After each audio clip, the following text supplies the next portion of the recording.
Bismillah. Assalamualaikum warahmatullahi wabarakatuh.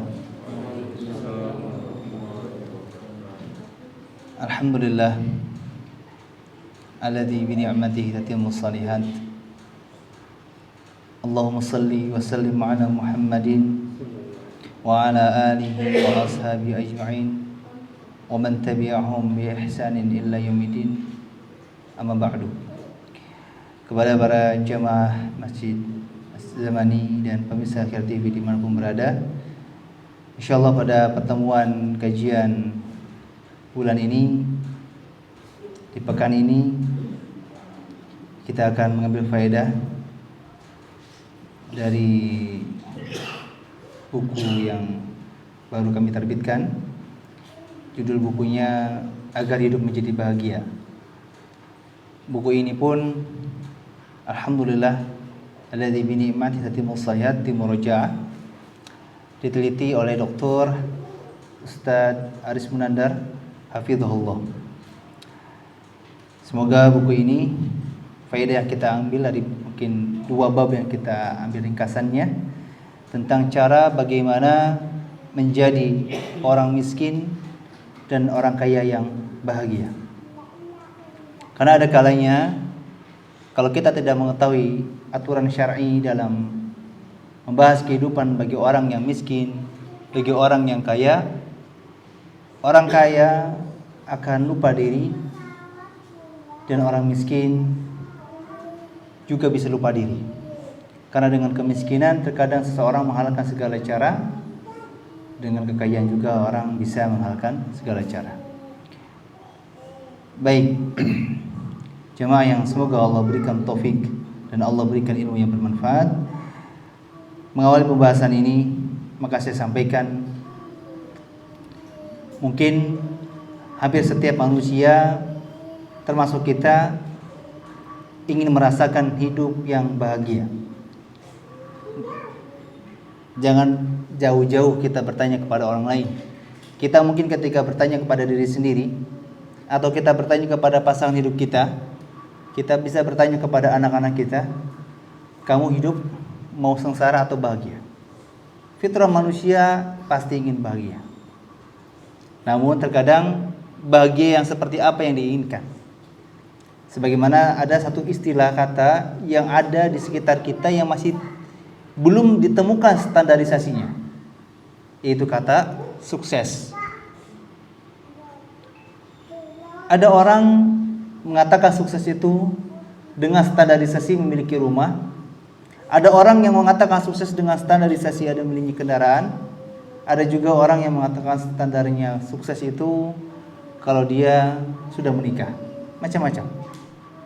Lagi-lagi sebagaimana Allah mengatakan, ketika kalian menghadapi suatu perselisihan, farudduhu ilallahi wa rasulih, maka kembalikan permasalahan tersebut dengan melihat Al-Quran dan As-Sunnah. Adakah Al-Quran menjelaskan atau hadis-hadis Nabi SAW menjelaskan?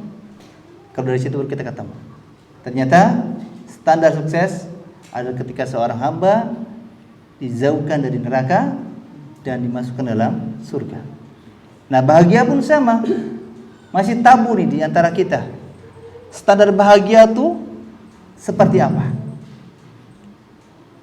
Sehingga karena belum ditemukan standar bahagia, masih banyak juga banyak di antara kita yang menempuh jalan untuk bahagia dengan jalan yang salah, dengan cara yang salah. Sebagian manusia menyangka bahwa kebahagiaan adalah dengan memiliki rumah megah, mobil mewah, harta melimpah, HP canggih mungkin. Bahkan bisa melakukan perjalanan wisata ke luar negeri. Kalau ada di antara kita yang menganggap bahagia itu seperti tadi standarisasinya, dan kita mengatakan hal yang kita miliki antara harta, kendaraan, hunian, termasuk alat komunikasi menjadi standarisasi kebahagiaan, pertanyaannya, apakah standar tersebut benar atau salah. Untuk memastikannya kita lihat. Di sini saya menjelaskan sebetulnya standar bahagia ada dalam ayat yang sering kita baca. Ayat yang kita ulang-ulang sebagai imam atau sebagai makmum atau kita salat munfarid sendirian. Yakni dalam surah Al-Fatihah. Allah Azza wa Jalla berfirman dalam Quran surah Al-Fatihah ayat 6 dan 7. Ke depan aja enggak apa-apa. Ke depan silakan. Ke depan ayo. Ke depan silakan ayo. Adik bisa di sini.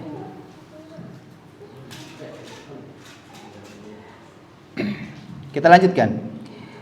Jadi untuk membantah konsep bahagia yang kita klaim bahwa standar bahagia adalah ketika memiliki rumah mewah, rumah megah, kendaraan mewah, harta melimpah, dibantah oleh Allah Azza wa Jalla. Ini sebetulnya sindiran untuk kita. Ternyata ayat yang sering kita baca pun kita nggak paham. Di sini Allah mengatakan dalam surah Al-Fatihah ayat 6 sampai 7, kata Allah, ihdinas siratal mustaqim. Tunjukilah kami jalan yang lurus. Siratal ladzina an'amta 'alaihim, yaitu jalan orang-orang yang telah Engkau berikan nikmat kepadanya, ghairil maghdubi 'alaihim waladdallin. Dan bukan jalan mereka yang dimurkai dan bukan juga jalan mereka yang disesatkan. Al-Imam Ibnu Katsir rahimahullah berkata dalam kitab tafsirnya, ini biar kita mudeng. Kenapa standar bahagia yang tadi kita sebutkan ternyata salah? Ternyata Allah sudah menjelaskan dua surat ini dalam dua ayat surah Al-Fatihah ini. Di sini Ibnu Katsir rahimahullah menjelaskan, maksudnya adalah yaitu jalan orang-orang yang disebutkan oleh Allah dalam firman-Nya, dan barang siapa yang menaati Allah dan Rasul-Nya, maka mereka itu akan bersama dengan orang-orang yang dianugerahi nikmat oleh Allah, yaitu para nabi, para siddiqin, orang-orang yang teguh kepercayaannya kepada Nabi sallallahu alaihi wasallam, yaitu orang-orang yang mati syahid dan orang-orang yang salih. Mereka adalah sebaik-baiknya teman. Ini beliau mengutip dari Quran surah An-Nisa ayat 69. Dan Syekh Dr. Nasir bin Sulaiman hafizahullah juga berkata, betapa banyak orang yang kaya raya kemudian tiba-tiba lenyap hartanya dan hilang kekayaannya oleh suatu sebab, lalu sisa hidupnya penuh dengan penderitaan dan kebinasaan. Kitab As-Sa'adatu Baina Al-Wahmi Wal Haqiqati halaman 4. Saya mau tanya,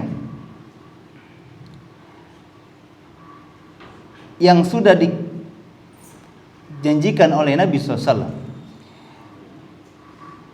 antara orang yang kafir dan yang beriman, kata Nabi hidupnya enak mana? Yang kafir. Kenapa? Semua dunia diberikan. Sedangkan orang mukmin ini tidak. Kalau saya tanya, tahu juru parkir? Tahu ya, tukang parkir itu. Kira-kira yang bisa jadi juru parkir orang muslim atau non muslim? Muslim.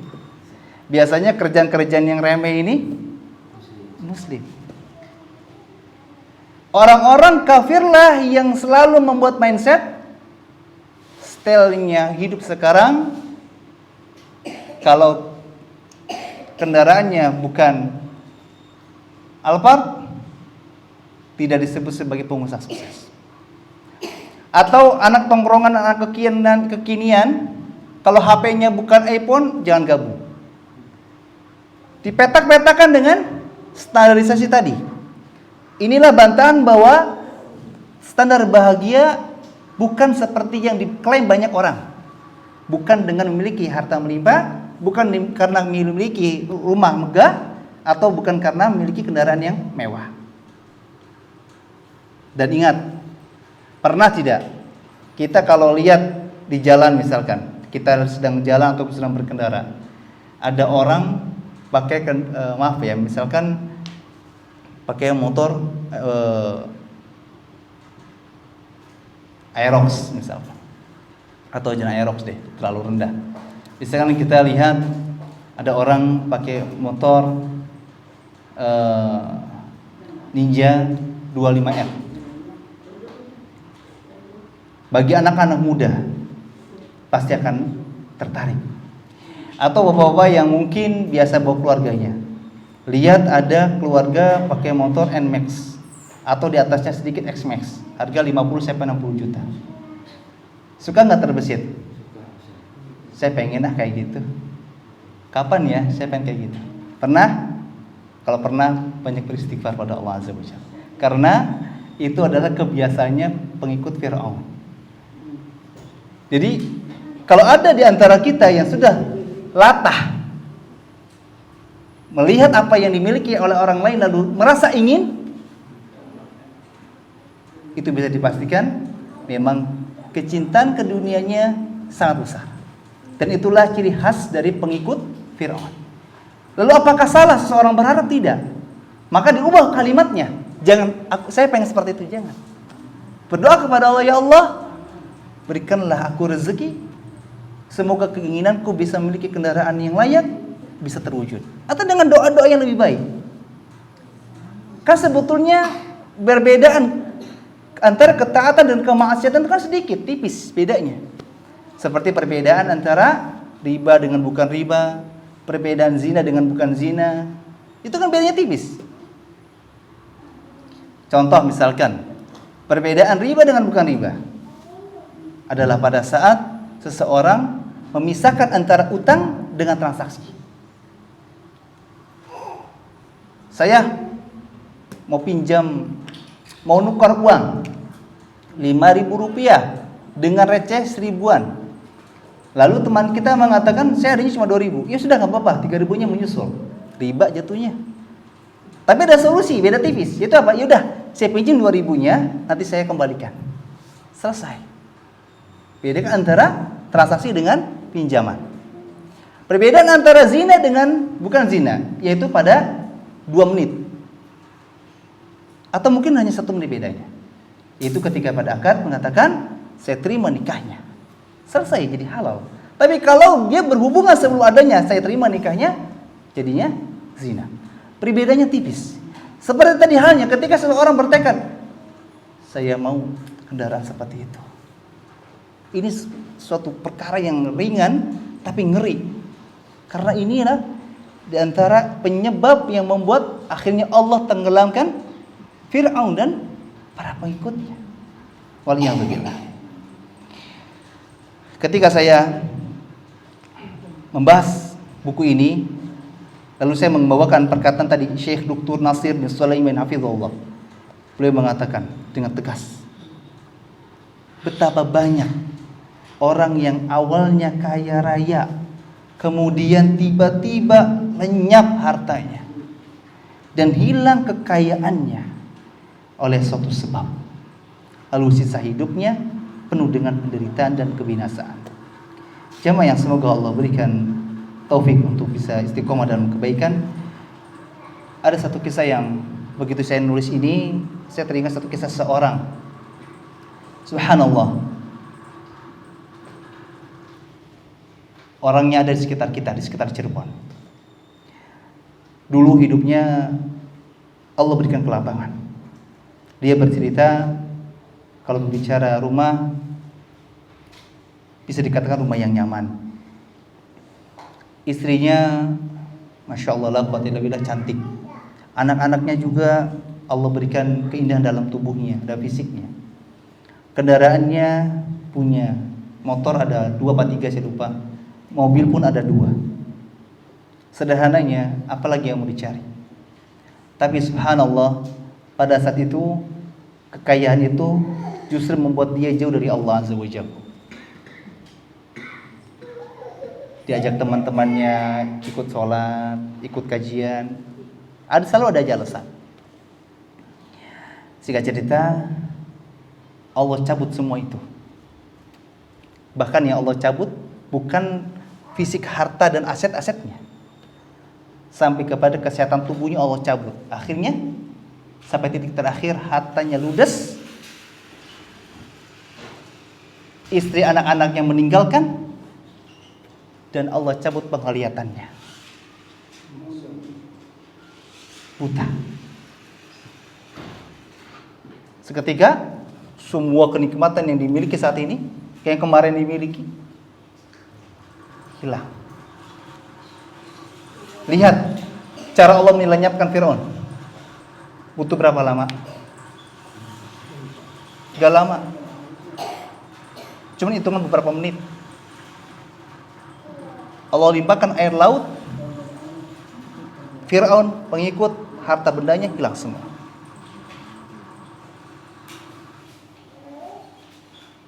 Orang tadi Allah binasakan semua aset dan kesehatannya, bahkan istri dan anak-anaknya, hanya dengan kejadian 8 detik.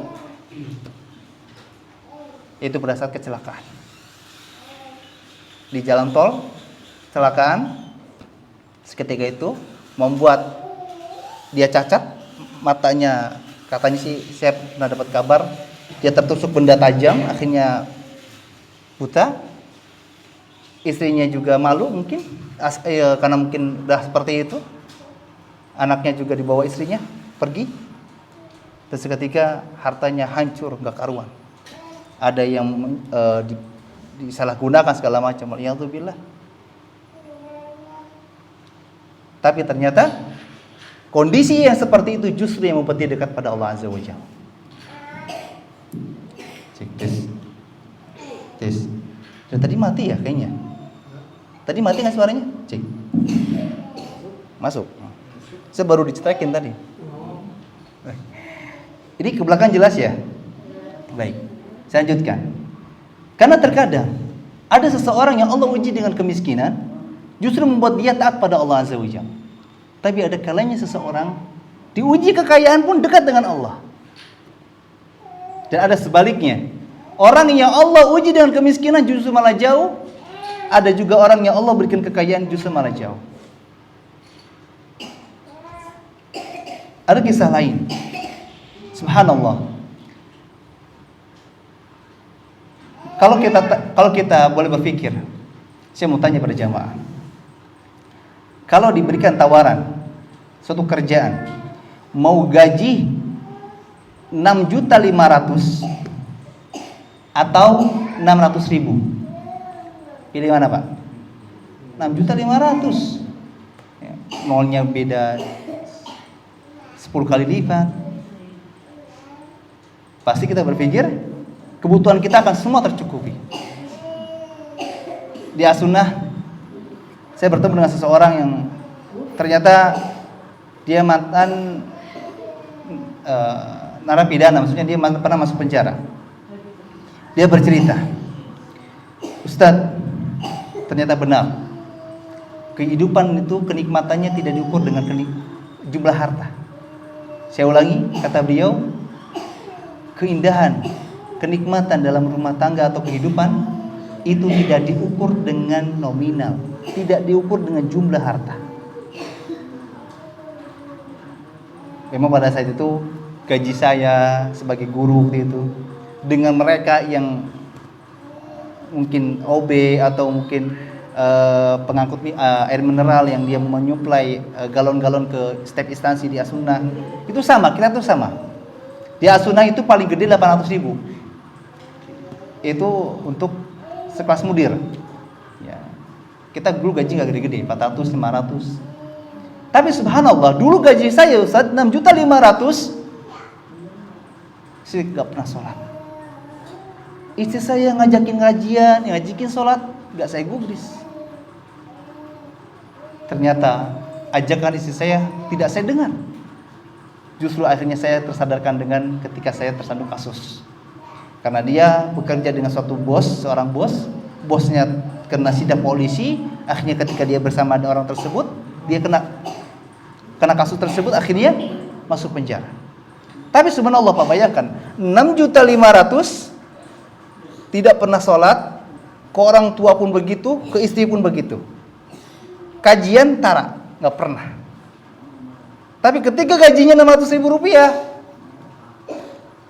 kajian bareng sama istri, sholat wajib, sholat sunnah dilakuin, puasa wajib, puasa sunnah dilakuin. Bahkan ke orang tua pun jadi lebih baik. Lagi-lagi cara menjadi bahagia tidak ada standarisasi dengan angka. Nabi SAW bersabda, "Laisal ghina an kathratil ard, walakinnal ghina ghinan nafsi." Kata Nabi, bukanlah kekayaan itu karena banyaknya harta, tetapi kekayaan itu adalah dengan kayanya hati. Hadis riwayat Imam Bukhari, nomor hadis 5965. Saya akan jelaskan apa yang dimaksud dengan mati. Cek tes.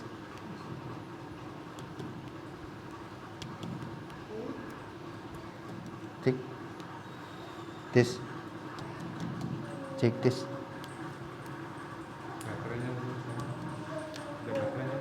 Enggak, ini kabel.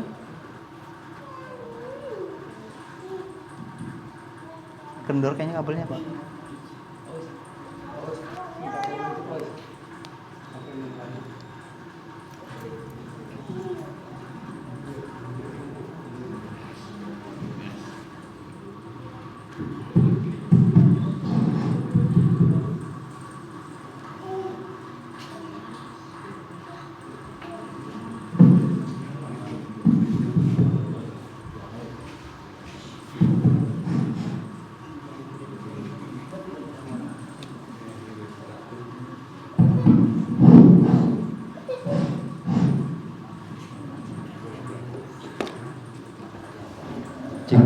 Baik.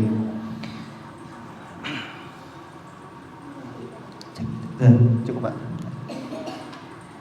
Baik, kita lanjutkan. Karena kata Nabi SAW, bukanlah kekayaan itu karena banyaknya harta, tetapi kekayaan adalah dengan kayanya hati.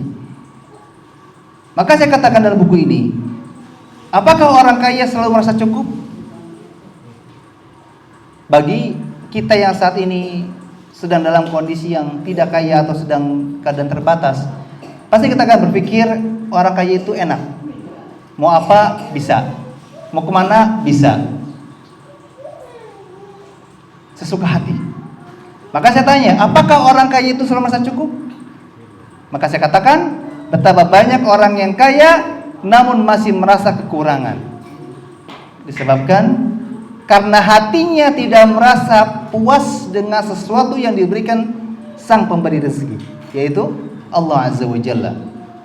Hatinya merasa hampa karena dia masih mencari sesuatu yang belum diraih. Cukup banyak juga orang yang sudah Allah berikan kelapangan dalam kehidupannya dengan berbagai macam profesinya. Akhirnya dia mengatakan, saya butuh penyegaran, saya butuh refreshing. Akhirnya dia mengonsumsi narkoba. Beberapa orang-orang yang mengonsumsi narkoba, padahal dia adalah orang yang berada, jawabannya seragam, mencari kepuasan. Subhanallah, ketika saya menulis buku ini, setidaknya saya juga menggabungkan antara hasil ilmiah dengan realita. Agar bagi kita yang egonya tinggi, yang diomongnya suka ngeyel, bisa dengan mudah ditundukkan. Karena masih di antara kita masih banyak yang alergi dengan hadis, alergi dengan Al-Quran. Kita itu suka bingung diri sendiri. Kalau orang lapar, cari makan. Gak punya uang, kerja. Maka sebaiknya ketika kita tidak tahu tentang kehidupan, cari tahu tentang kehidupan. Nabi Muhammad SAW bersabda, Ini Nabi pernah bertanya kepada sahabat tentang apa sih standar orang miskin dan standar orang kaya. Kata Nabi, "Ya Aba Dzarrin, atharu kathratul mali wal ghina?" Kata Nabi, "Wahai Abu Dzar, apakah memandang ada banyaknya harta itu disebut kaya?" Qultu, "Na'am ya Rasulullah." Maka Abu Dzar menjawab, "Betul wahai Rasulullah." Qala fatarokillatal mali wal faqru. Kata Nabi, lalu apakah memandang seseorang yang dia punya sedikit harta itu sebagai seorang yang fakir? Maka Abu Dzar mengatakan, "Na'am ya Rasulullah." Betul, seperti itu wahai Rasulullah. Qala innamal ghina ghinal qalbi wal faqru faqrul qalbi. Lalu kata Nabi, kalau kamu tahu, sesungguhnya yang namanya kaya adalah kayanya hati, sedangkan namanya fakir adalah fakirnya hati. Penjelasan ini bisa dalam kitab Sahih Al-Mawarid nomor 2138. Syekh Al-Albani menyatakan hadis ini sahih. Imam Ibnu Hajar rahimahullah menjelaskan, kaya hati yang dimaksudkan oleh Nabi SAW adalah merasa cukup pada segala yang dibutuhkan. Jika lebih dari itu dan terus kamu cari, maka itu bukan ghina, bukan kaya hati, namun malah fakir, miskin hati. Kitab Fathul Bari jilid 11 halaman 270. Saya ulangi penjelasan ini. Kata Ibnu Hajar, yang dikatakan kaya, karena ini kasus ini berulang kali. Ketika dibahas tentang kaya hati, ya, masih banyak yang tabu. Seolah-olah ini hanya bahasa-bahasa puitis. Makanya dijelaskan Ibnu Hajar, kaya hati yang dimaksud oleh Nabi adalah dia yang selalu merasa cukup pada segala yang dibutuhkan. Tapi kalau sudah dipenuhi Allah Azza wa Jalla sudah memenuhi semua kebutuhannya, lalu dia mencari-cari yang belum didapatkan. Kalau saya bahasakan, kita juga harus membedakan mana antara kebutuhan sama keinginan. Karena tidak setiap yang inginkan menjadi sesuatu yang kita butuhkan. Tapi biasanya sesuatu yang kita butuhkan sudah menjadi sesuatu yang kita inginkan. Maka kalau orang sudah tercukupi semua kebutuhannya, tapi terus dia mencari sesuatu yang lain, maka kata Ibnu Hajar, itu bukan ghina, itu orang yang tidak kaya hatinya, tapi justru fakir hati, yaitu miskin dalam hatinya. Ini satu fenomena yang terjadi. Kalau ada orang sudah punya kendaraan satu, lalu pengen nambah dua, punya hunian satu, pengen nambah dua, punya usaha satu, pengen nambah dua, memang ini beban moral yang disampaikan oleh Nabi SAW. Manusia itu tidak akan pernah merasa kenyang sampai dia dimasukkan tanah dalam mulutnya. Karena ketika dia punya kebun satu, pengen punya kebun dua, punya lahan satu, pengen punya lahan dua, punya sawah satu, punya dua, punya tiga, dan seterusnya. Justru itulah yang dikatakan oleh Allah Azza wa Jalla. Orang-orang yang seperti itu menjadi orang-orang yang merugi. Makanya kalau dalam syariat itu Allah tuh sudah kasih peringatan. Kayak misalkan dalam surah Al-Asr, wal asri innal insana lafi khusr. Ya, demi waktu bahwasanya setiap manusia dalam keadaan rugi. Semuanya rugi. Tapi Allah sudah berikan solusi. Kalau kalian nggak mau rugi, ilal ladzina amanu, kecuali kalian beriman, wa amilus shalihat, kalian terus setelah beriman beramal salih. Terus dia wa tawassaw bil haqq wa tawassaw bis sabr. Kalian juga harus mau saling menasihatkan tentang kebenaran. Enggak padang itu keluarga, orang lain, teman. Wa tawassaw bis sabr, dan kalian juga menasihati kalau ada orang yang ngeluh dalam kondisi yang susah untuk bersabar. Kalau dia dihina, dinasihati untuk bersabar. Allah sudah klaim kita sebagai orang yang rugi. Termasuk Nabi sudah mengklaim kita ini pasti akan senang sama dunia. Makanya kata Allah, zuyyina lin-nasi hubbus syahawati minan nisa wal banin wal qanatirin. Emang udah nggak heran kalau ada orang yang modelnya kayak begini, termasuk pun kita. Nasallallahu taufiq wa sadad. Tapi harus ingat, ketika sudah didapatkan apa yang dibutuhkan, jangan cari-cari yang lain. Nanti yang ada kasusnya kayak tadi. Akhirnya sekarang mencari sesuatu yang memuaskan, dia mengonsumsi sesuatu yang haram. Bahkan dia membuang sesuatu yang berharga, yaitu berupa harta. Kan orang itu cari duit untuk dipakai. Tapi ini ada orang yang cari duit untuk dibuang, untuk dihamburkan. Dan lagi-lagi ini adalah bagian dari sifat pengikut Fir'aun. La haula wala quwwata illa billah. Kemudian Nabi sallallahu alaihi wasallam bersabda, la ba'sa bil ghina liman ittaqa. Kata Nabi, boleh, tidak mengapa seseorang itu kaya, liman ittaqa, asalkan dia bertakwa. Wasihatu liman ittaqa khairun minal ghina wa tibul nafsi minan na'im. Dan kesehatan bagi orang yang bertakwa adalah lebih baik dari kaya. Dan bahagia itu bagian dari kenikmatan. Hadis riwayat Ibnu Majah nomor hadis 2132. Kata Nabi, boleh-boleh saja seseorang itu kaya. Ini bantahan bagi kita yang menganggap Islam itu melarang orang kaya. Tidak, boleh. Tapi harus ada ketentuan yang kita ikuti. Ada aturan main yang kita perhatikan, yaitu liman ittaqa, asalkan kita bertakwa. Boleh.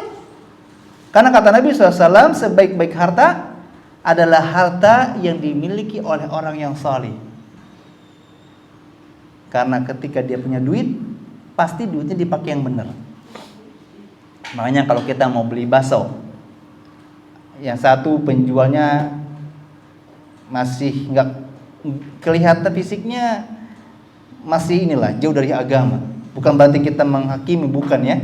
Karena kita juga bisa kok berinteraksi dengan melihat tampilan, kemudian dalam muamalah berinteraksi. Karena orang yang dia beriman lalu beramal salih, meskipun tampilannya seperti masyarakat umum, tapi akan terlihat ada perbedaan dalam cara bicara, cara bermuamalah.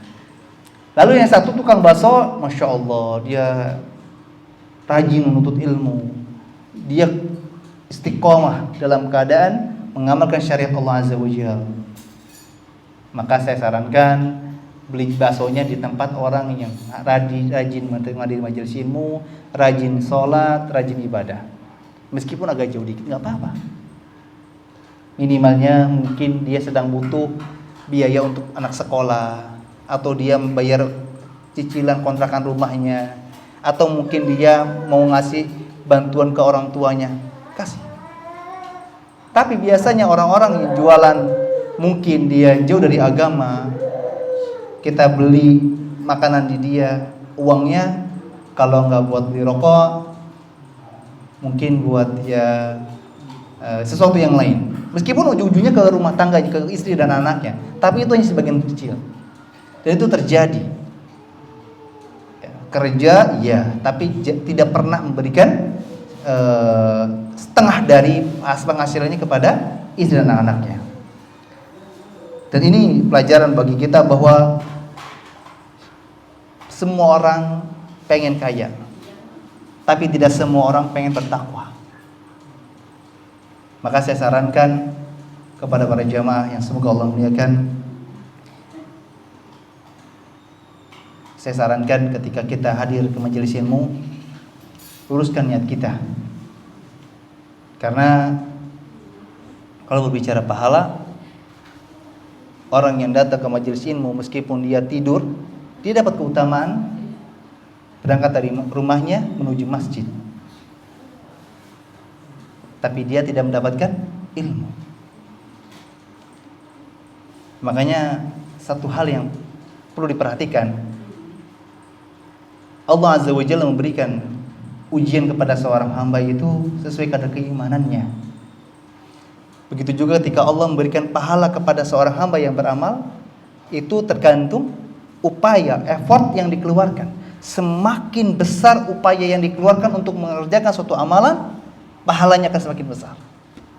Orang yang dia datang jauh-jauh, menuntut ilmu, dia mungkin nyatat, dia menyimak, tidak akan sama pahalanya dengan orang yang ada di sekitarnya yang tidak seperti itu.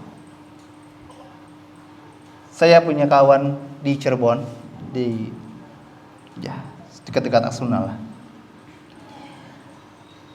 Terakhir bertemu dengan orang ini 2011, berarti 11 tahun yang lalu. Saya perhatikan, subhanallah, terakhir bertemu saya dengan beliau 11 tahun yang lalu dengan sekarang sama. Karena ternyata cara belajarnya tidak berubah. Dan saya menasihatkan pada beliau, antum anak udah 7, hidup terek itu wae, hidupnya kayak gitu terus. Antum meskipun tinggal di komplek As-Sunnah, majelis ilmu setiap hari, tapi antum gak pernah mengikat ilmu, antum gak pernah hadir ke kajian ilmu, antum gak pernah menyimak ilmu, antum pulang antum gak dapat oleh-oleh. Harusnya kita bersyukur pada Allah Azza wa Jalla. Menuntut ilmu itu tidak seperti orang mau mengikuti seminar bisnis yang harus bayar juta-jutaan.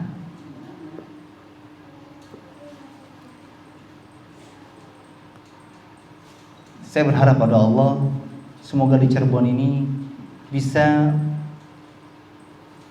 menjadi majelis ilmu yang setidaknya mungkin sama-sama seperti di Bogor. Di Bogor nih Pak, subhanallah, kalau kajian gak ada satupun orang yang berani tidak melihat ustadznya. Saya dapat kisah salah satu anak dari Ustadz Yazid bin Abdul Qadir Jawas hafizahullah, isi kajian. Dan setiap DKM yang meminta waktu beliau untuk mengisi kajian pasti diberikan syarat. Anak mau mengisi jadwal antum dengan syarat. Pertama, semua DKM gak boleh ada yang absen, semuanya hadir semua. Lalu yang kedua, anak gak mau mendengar ada HP yang berdering. Terserah antum mau mengiklankan untuk peraturan ini mau gimana cara, terserah. Sekali Anda dengar ada HP berdering, anak keluar. Kajian pertama. Ditanya, antum sudah menginformasikan kepada jamaah? Sudah. Kajian. Baru muqaddimah. Innal hamdalillah nahmaduhu wa nasta'inuhu wa nastaghfiruh. Masuk kepada tanbih Nabi SAW. Fa inna asdaqal hadithi kitabullah wa khairul huda kering. Lanjutin, huda Muhammadin sallallahu alaihi wasallam. Amma ba'du. Subhanakallahumma wa bihamdika asyhadu an la ilaha illa anta wa atubu ilaik. Pulang. 3 bulan gak ngisi kajian. Tapi justru itu akhirnya membuat pelajaran semua mad'u tertib. Bedakan antara rumah dengan majelis ilmu. Siapapun yang memuliakan majelis ilmu, Allah akan muliakan. Karena ingat, orang yang di majelis ilmu itu pertama dinaungi sayap malaikat.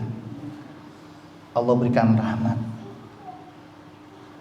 Bahkan hewan-hewan yang ada di lautan mendoakan. Keren gak tuh? Yang doain kita para malaikat, hewan-hewan. Subhanallah. Dan keutamaan ini tidak didapatkan oleh orang yang tidak hadir ke majelis ini. Sama di Jakarta pun demikian, Masya Allah. Saya pernah hadir ke kajian di Zanuzul di Blok M, Masya Allah. Semuanya nunduk, tapi bukan nundutan. Jadi setiap jamaah ini saya perhatikan bawa kitab, bawa buku, bawa catatan. yang dia punya duit mungkin dia punya recording. Tapi recording bukan video ya. Recording. Itu Masya Allah. Sampai subhanallah saya mau uyak gitu susah. Karena gak ada di antara mereka yang datang cuman ketemu ustadz, gak ada. Semuanya hadir sesuai adab menuntut ilmu. Kenapa saya bahas ini? Karena sayang sekali kalau kita ingin menjadi orang yang kaya bertakwa, kita ingin menjadi orang miskin yang bahagia, tapi kita tidak tahu aturan Allah, gak bakal bisa. Kemudian Imam Nawawi rahimahullah berkata, kaya yang terpuji adalah kaya hati.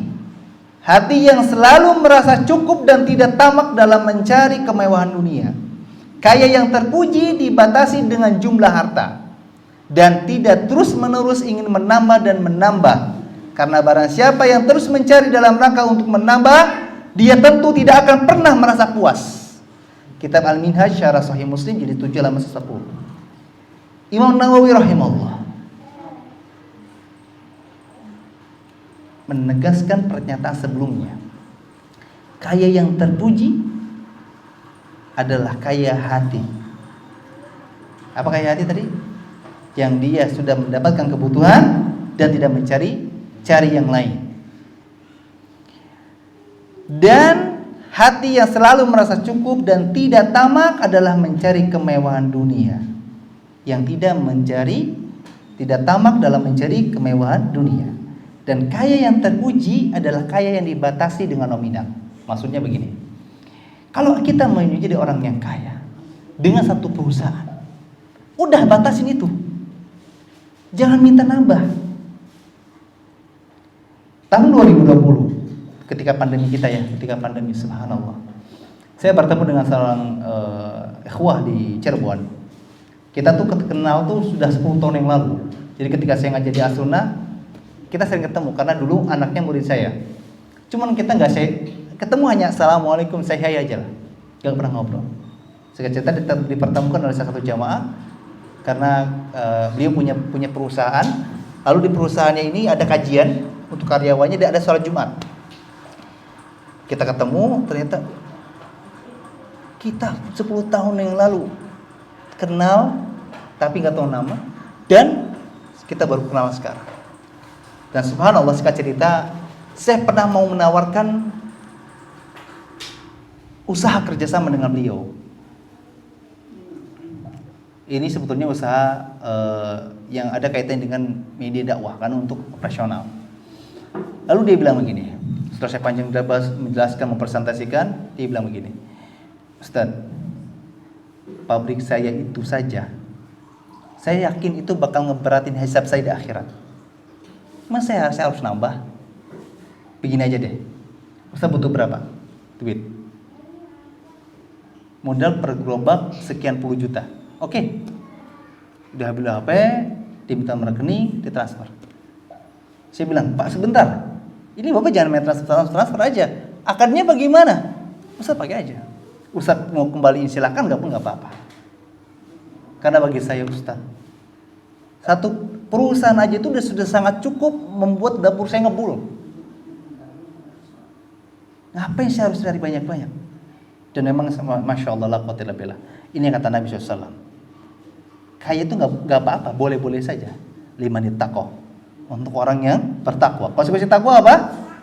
Lakuin yang diperintahin oleh Allah, jangan lakuin yang nggak diperintahin oleh Allah. Dia itu menjadi di antara donatur yang berkontribusi ke setiap mahad, yayasan, instansi. Jadi nggak cuma 1-2 mahad. Bahkan dia pernah mewakafkan meja berserta kursi-kursinya itu kepada kami, dan pas kami berkunjung kepada mahad lain, meja kami sama. Saya katakan donatur kita sama. Tapi Masya Allah, pernyataan beliau hampir mirip dengan pernyataan Imam Nawawi rahimahullah. Kalau sudah punya satu, udah cukup. Rumusnya seperti wadah minum. Kalau emang udah isi segini, meskipun kita punya berapa ember, yang bisa masuk cuma segini. Makanya ketika seseorang sudah memiliki kebutuhan yang cukup, lalu dia mencari yang lain, biasanya uangnya nggak karuan. Sebagaimana kata Imam Syafi'i rahimahullah, seseorang itu kalau dia punya waktu, kalau nggak disibukkan dengan yang bermanfaat, pasti akan tersibukkan dengan yang tidak bermanfaat.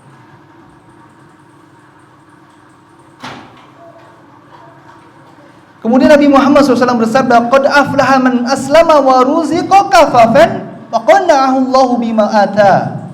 Kata Nabi, sungguh sangat beruntung orang yang beragama Islam dan diberi rezeki yang cukup serta qanaah terhadap sesuatu yang diberikan oleh Allah.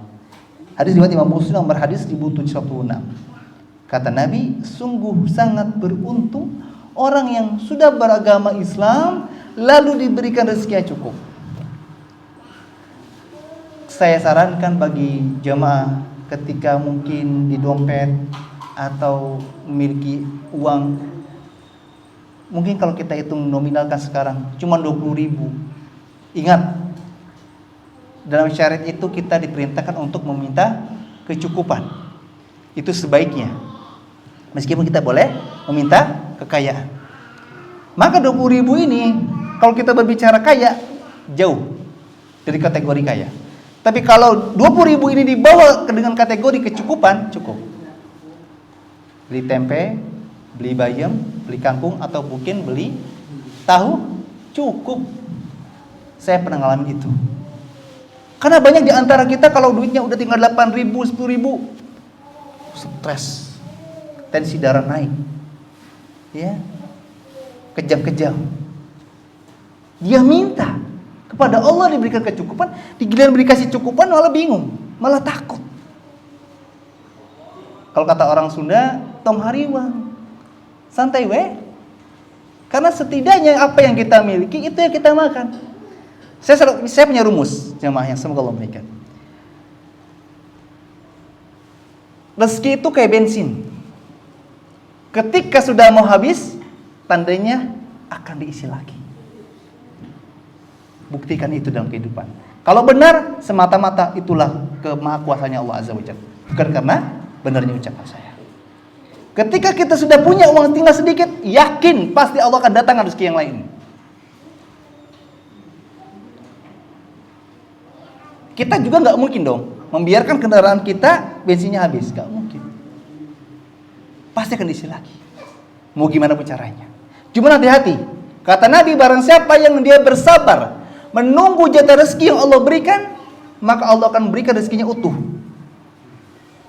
Tapi ketika dia tidak bersabar, dia menghalalkan segala cara,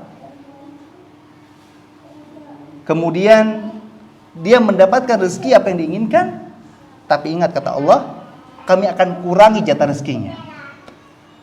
Saya ulangi, kalau kita mau bersabar menunggu rezeki Allah, kita tetap menempuh ikhtiar yang baik, Allah akan tunaikan rezeki jatah itu kita utuh, segelondong.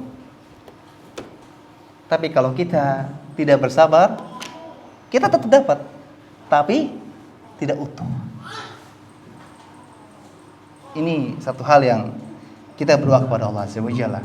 Semoga kita selalu diberikan taufiknya untuk bisa bersyukur ketika kaya dan bersabar ketika miskin. Dan mungkin pesan terakhir dari saya sebagai penutup dari pembahasan ini,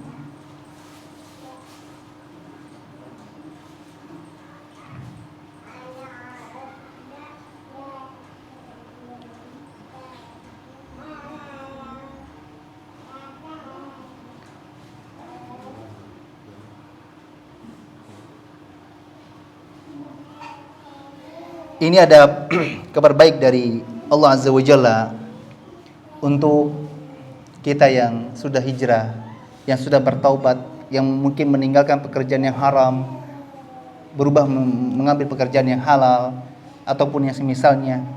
Kata Allah Azza wa Jalla, wa in istaghfiru rabbakum thumma tubu ilaihi yumati'kum mata'an hasanan ila ajalin musamma wa yu'ti kulladzi fadlin fadlah wa in tawallaw fa inni akhafu 'alaikum 'adzaba yaumin kabir.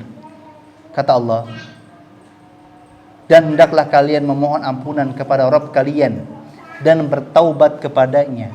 Niscaya Dia akan memberi kenikmatan yang baik kepada kalian hingga waktu yang telah ditentukan, dan Dia akan memberikan karunia-Nya kepada setiap orang yang berbuat baik. Dan jika kalian berpaling, maka sungguh aku takut kalian akan ditimpa azab pada hari yang besar, pada hari kiamat. Quran surah Hud ayat 3.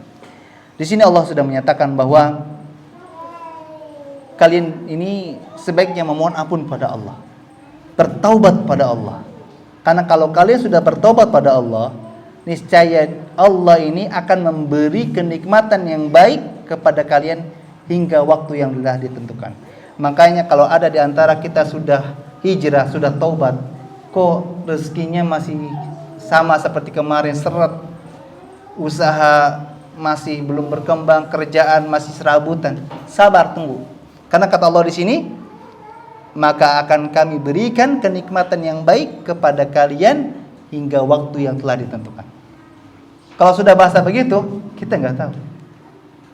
Tapi kita yakin Allah itu tidak mengabulkan doa kita di waktu yang cepat, tapi Allah mengabulkan doa kita di waktu yang tepat. Karena terkadang waktu yang kita anggap cepat, kita mau sekarang, Allah belum menganggap itu sebagai waktu yang tepat. Barangkali ada yang mau bertanya, mungkin ini bisa azan dulu, nanti kita bisa manfaatkan waktu antara azan iqamat untuk sesi tanya jawab. Setelah itu kita tutup, lalu kita salat berjamaah. Fadhal kalau mau azan dulu.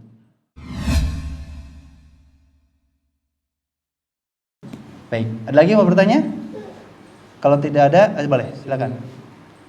Misalnya tadi pengen bercuti gitu, itu luas.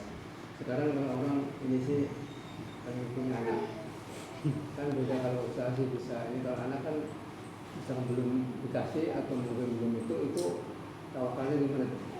Baik, bagi kita yang ingin memiliki keturunan, pernah terjadi di zamannya Hasan al-Basri rahimahullah. 3 orang datang kepada Hasan al-Basri. Orang yang pertama merasakan kekeringan selama 2 tahun.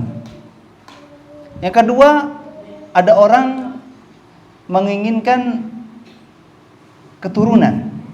Namun ketika 3 orang ini, yang satu minta hujan, yang satu minta keturunan, dijawabnya dengan satu jawaban yang sama.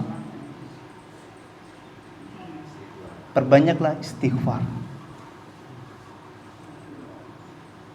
Lalu ditanya oleh satu pengikut beliau, jamaah beliau, "Wahai imam, aku perhatikan ketika ada orang-orang bertanya kepadamu tentang permasalahan hidupnya, ada yang minta hujan, minta keturunan, kenapa engkau hanya menyarankan satu jawaban yang sama, yaitu memperbanyak istighfar, memerintahkan mereka untuk beristighfar kepada Allah.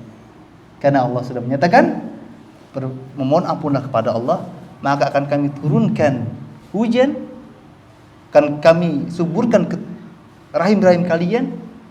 Dan di situ pelajaran bagi kita. Bisa jadi seretnya rezeki disebabkan banyaknya dosa. Jangankan berbicara keturunan, rezeki pun bisa terhambat karena dosa. Karena kata Nabi SAW, tidaklah dosa seorang hamba itu membuat si pelakunya tersendat dalam rezekinya, terhambat mendapatkan jatah rezekinya. Dan ikhtiar kalau yang berebut merupakan ketawakalan dalam menempuh upaya dalam mencari keturunan atau mendapatkan keturunan, bisa dengan terus berdoa kepada Allah Azza wa Jalla. Berdoa kepada Allah Azza wa Jalla. Selalu saya menyarankan untuk banyak-banyak berdoa. Dan kata, ini faedah yang saya dapatkan dari Ustaz Irwan di Tarbiyati Hafizahullah, semua permasalahan hidup kita itu bisa diselesaikan dengan satu cara. Bangun di malam hari, berdoa kepada Allah. Terlepas kita sholat atau tidak sholat, serah. Bangun di malam hari, berdoa kepada Allah. Dan saya mendapatkan faedah di sini. Ketika kita berdoa di luar waktu mustajab, tahu mustajab tahu ya? Waktu mustajab kan diantaranya sepertiga malam terakhir, antara azan dan iqamah, kemudian ketika hujan turun, ketika kita sedang safar, ketika di penghujung hari Jumat. Nah, kita berdoa di luar waktu mustajab saja, Allah kabulkan. Apalagi di waktu mustajab. Kenapa beliau mengatakan bangun di malam hari atau minimal di malam hari di sepertiga malam terakhir, di tengah malam kita berdoa, kita akan mudah dikabulkan oleh Allah Azza wa Jalla. Pertama, Allah turun ke langit dunia setiap sepertiga malam terakhir. Lalu yang kedua, kalau sudah Allah turun berarti interaksi doa kita pada Allah lebih dekat. Lalu yang ketiga, di malam hari itu nggak ada orang yang aktivitas di kita lebih khusyuk, doa kita lebih tulus. Makanya kata Nabi, doanya orang miskin, nanti kita akan bahas, tapi kalau nggak cukup. Doanya orang miskin itu mudah dikabulkan. Disebabkan doa mereka tulus. Doanya mereka tuh nggak ada ketergantungan dengan dunia. Banyak di antara kita tuh subhanallah, kita mau nolong orang berharap supaya harta kita bertambah. Kita bakti sama orang tua berharap usaha kita berkembang. Setiap amalan pasti dikaitkan dengan dunia. Tapi orang miskin tuh enggak. Karena dia berdoa, dia tulus. Dia dari hati. Itu pun sama doa di sepertiga malam terakhir itu karena dia nggak ada orang yang lihat.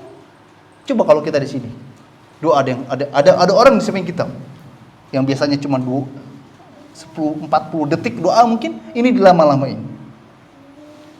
Ya, apalagi Arab-Araban. Ya, kita nggak paham doa-doa Arab, baca doa-doa lafaz-lafaz Arab tapi keliru misalkan. Ada yang baca al-maun lah, al-fil lah, macam-macam lah. Tapi doa kita di sepertiga malam terakhir tuh tulus dari hati kita untuk Allah Azza wa Jalla. Kita curhat pada Allah Azza wa Jalla tanpa ada orang yang melihat. Makanya ketika kita tidak punya keturunan, bersabar. Saya punya tulisan judulnya ketika buah hati belum dimiliki. Dan saya bawakan penjelasan ini di buku tersebut, di tulisan tersebut. Dan ada ikhtiar medis lainnya. Di antaranya bisa dengan bekam. Meskipun tidak semua praktisi bekam bisa ya, karena ada titik di mana itu sensitif. Geser dikit salah. Itu hanya orang-orang yang sudah berpengalaman. Boleh kita berikhtiar, tapi ingat, mau kita berikhtiar untuk urusan keturunan, urusan rezeki, urusan pekerjaan, ataupun mungkin dagang dan semisalnya, kita punya peluang presentasi 100%. Maka ambil 70% atau mungkin 80% untuk ikhtiar kita kepada Allah, ibadah dan doa. 20% atau 30%-nya baru untuk ikhtiar fisiknya. Kalau kita mau punya keturunan, kita coba menempuh prosedur tadi di bekam, atau kita mengonsumsi obat.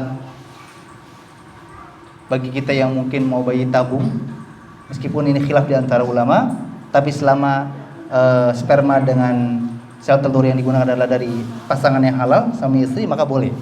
Tapi itu biasanya win solution aja terakhir.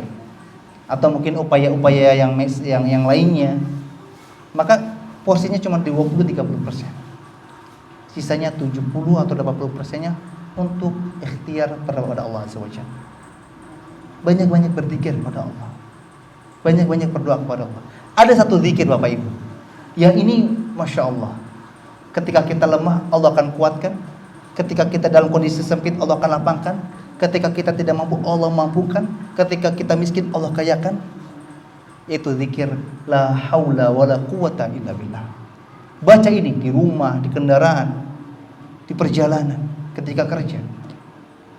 Tidak akan membuat kita sariawan, tidak akan membuat suara kita serak, karena kita nggak gugur-guguran, nggak teriak-teriak. Ini Masya Allah, zikir ini luar biasa. Saya pernah merasakan buah dari zikir ini. Salah satunya adalah pada saat itu subhanallah, saya harus menyelesaikan ya istilahnya hak dari para kru, para relawan, teman-teman di luar. Pada saat itu saya nggak punya duit. Kebutuhan untuk waktu itu kita ada program antar makanan pun karena donasi yang masuk terbatas. Ya sudah, karena yang punya rumah makannya meridhoi, udah Ustaz nggak apa-apa, bayarnya belakangan juga nggak apa-apa. Bayangkan, ditagih sama rumah makan, kru karyawan harus dibayar. Subhanallah. Tapi lagi-lagi di antara keutamaan lafaz tadi la haula wala quwwata illa billah, kata Imam Nawawi rahimahullah, kalau kalian dalam keadaan sempit akan Allah lapangkan. kalian lemah akan Allah kuatkan. Ini sebagaimana sabda Nabi SAW juga. Dan Allah Azza wa Jalla memberikan pertolongannya yang tidak pernah saya duga. Dan terakhir, kenapa saya tadi singgung, kita boleh bertakwa, kita boleh kaya asal kita bertakwa. Karena rumus takwa, kalau sudah kita patuh pada Allah, yang diperintahkan kita kerjakan, yang tidak diperintahkan kita tinggalkan. Apa janji Allah? Wa man yattaqillaha yaj'al lahu makhraja. Pertama, Allah akan berikan solusi dari jalan yang pernah kita duga. Yang kedua, wa yarzuquhu min haitsu la yahtasib. Allah akan berikan rezeki dari cara yang enggak pernah diduga, dari nominal yang enggak pernah dihitung. Akan ada selalu cerita unik dari orang-orang yang bertakwa. Makanya kalau saya bilang mencari menjadi orang miskin dan orang kaya yang bahagia itu sederhana. Yang kaya sadar diri, yang miskin juga sadar diri. Karena yang kita butuhkan adalah kecukupan. Saya yakin kalau kita voting, kita coba buka suara, masih mau hidup serba kecukupan, tapi konsekuensinya sedikit, atau hidup kaya konsekuensinya besar. Karena sebetulnya nanti bagi kita yang mau kaya, karena ada sebagian di antara kita, saya mau kaya, karena dengan saya kaya saya bisa membantu orang lain. Tapi ingat,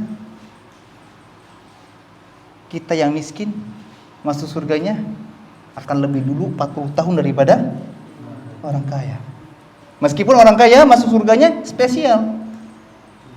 Ingat, orang kaya yang masuk surganya terakhir atau yang diakhirkan setelah orang miskin, itu bukan berarti masuk surganya kaleng-kaleng, enggak. Masuk surganya spesial.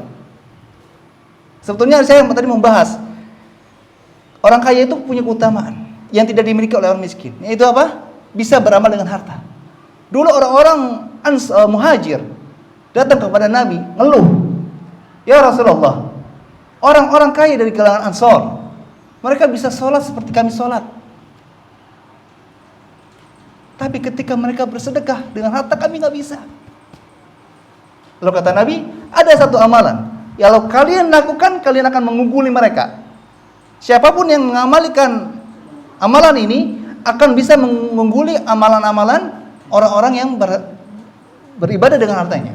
Yaitu kata Nabi, membaca tasbih 33 kali, tahmid 33 kali, takbir 33 kali, dan dibaca setelah sholat.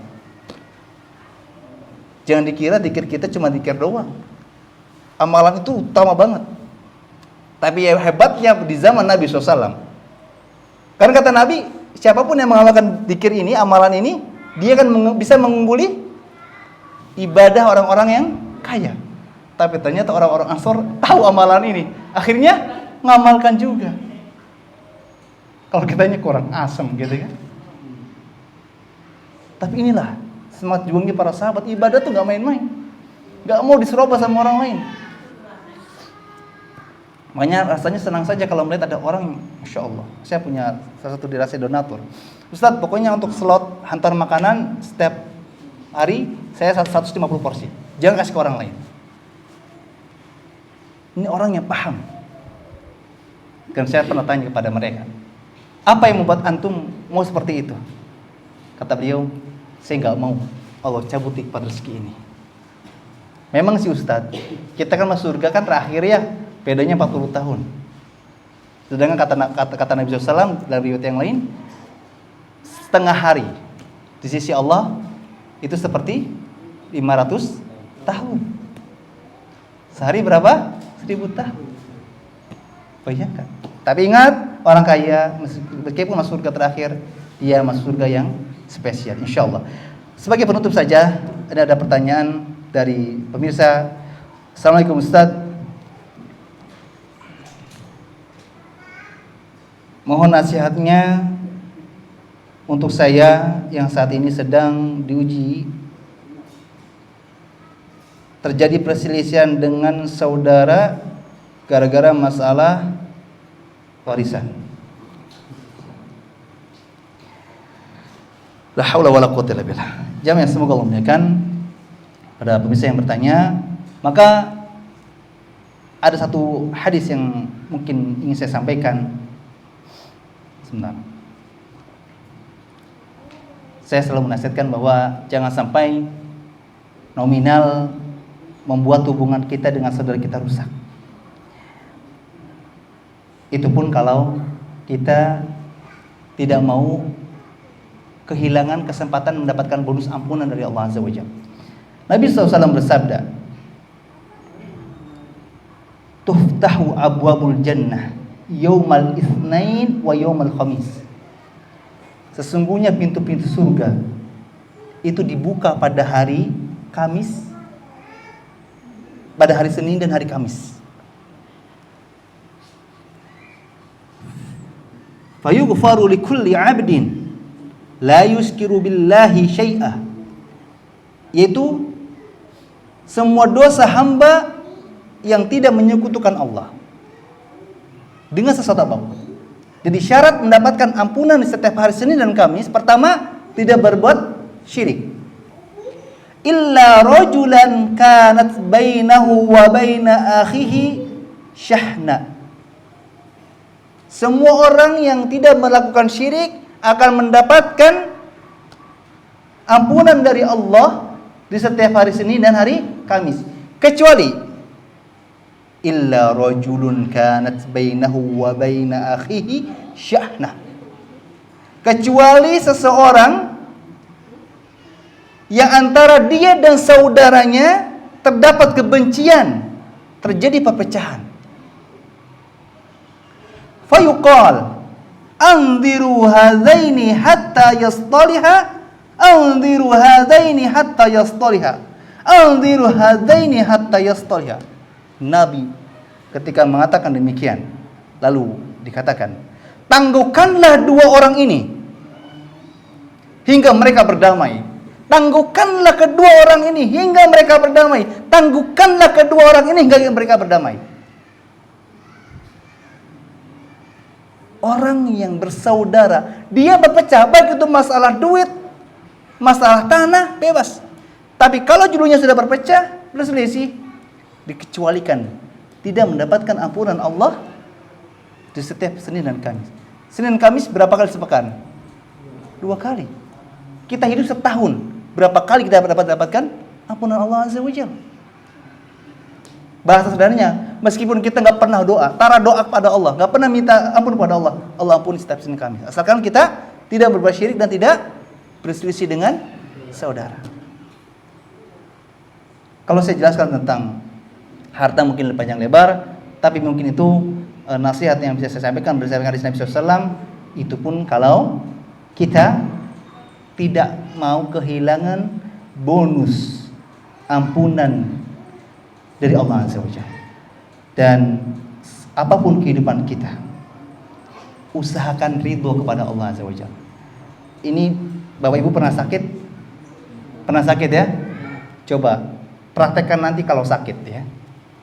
Orang yang sakit, dia ridho kepada Allah, dia nggak ngeluh, dia nerima penyakit yang Allah berikan, insya Allah sakitnya lebih cepat sembuh dibandingkan orang yang dia sakit lalu dia ngeluh, dia nggak ridho.